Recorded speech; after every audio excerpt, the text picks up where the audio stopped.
ಯಾದಗಿರಿ ನಗರದಲ್ಲಿ ಗೃಹ ಬಳಕೆಯ ಗ್ಯಾಸ್ ಸಿಲಿಂಡರ್ಗಳನ್ನು ಅಕ್ರಮವಾಗಿ ವಾಣಿಜ್ಯ ಬಳಕೆಗೆ ಬಳಸುತ್ತಿದ್ದ ಪ್ರಕರಣ ಬೆಳಕಿಗೆ ಬಂದಿದೆ. ಅಧಿಕಾರಿಗಳು ನಡೆಸಿದ ದಿಢೀರ್ ದಾಳಿಯಲ್ಲಿ ಹಲವು ಸಿಲಿಂಡರ್ಗಳನ್ನು ಜಪ್ತಿ ಮಾಡಲಾಗಿದೆ. ಈ ಕುರಿತ ವರದಿ ಇಲ್ಲಿದೆ ನೋಡಿ. ಯಾದಗಿರಿ ನಗರದಲ್ಲಿ ಗೃಹ ಬಳಕೆಯ ಗ್ಯಾಸ್ ಸಿಲಿಂಡರ್ಗಳನ್ನು ಅಕ್ರಮವಾಗಿ ವಾಣಿಜ್ಯ ಬಳಕೆಗೆ ಬಳಸುತ್ತಿದ್ದ ಪ್ರಕರಣ ಬೆಳಕಿಗೆ ಬಂದಿದೆ. ಅಧಿಕಾರಿಗಳು ನಡೆಸಿದ ದಿಢೀರ್ ದಾಳಿಯಲ್ಲಿ ಸುಮಾರು 30ಕ್ಕೂ ಹೆಚ್ಚು ಹೋಟೆಲ್ಗಳ ಮೇಲೆ ಪರಿಶೀಲನೆ ನಡೆಸಲಾಗಿದೆ. ಈ ವೇಳೆ ಗೃಹ ಬಳಕೆಯ 46 ಸಿಲಿಂಡರ್ಗಳನ್ನು ಜಪ್ತಿ ಮಾಡಲಾಗಿದೆ. ಅಕ್ರಮ ಬಳಕೆ ಪತ್ತೆಯಾದ ಹಿನ್ನೆಲೆಯಲ್ಲಿ ಸಂಬಂಧಿಸಿದ ಹೋಟೆಲ್ ಮಾಲೀಕರಿಗೆ ದಂಡ ವಿಧಿಸಲಾಗುತ್ತದೆ ಎಂದು ಅಧಿಕಾರಿಗಳು ತಿಳಿಸಿದ್ದಾರೆ.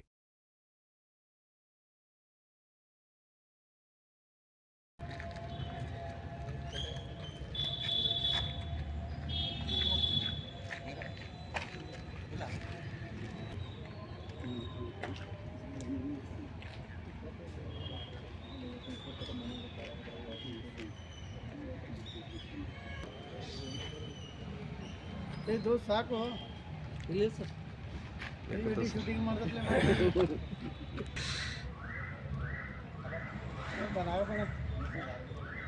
ಶೂಟಿಂಗ್ ಮಾಡಿದ್ರೆ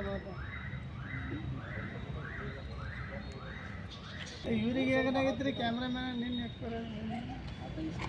ಅಂದ್ರೆ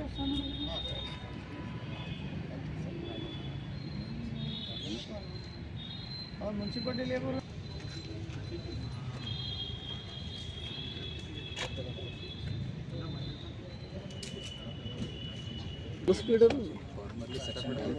ಬೆಳಗ್ಗೆ ನೀವೆಲ್ಲ ಸಾಹೇಬ್ರ ಡೈರೆಕ್ಷನ್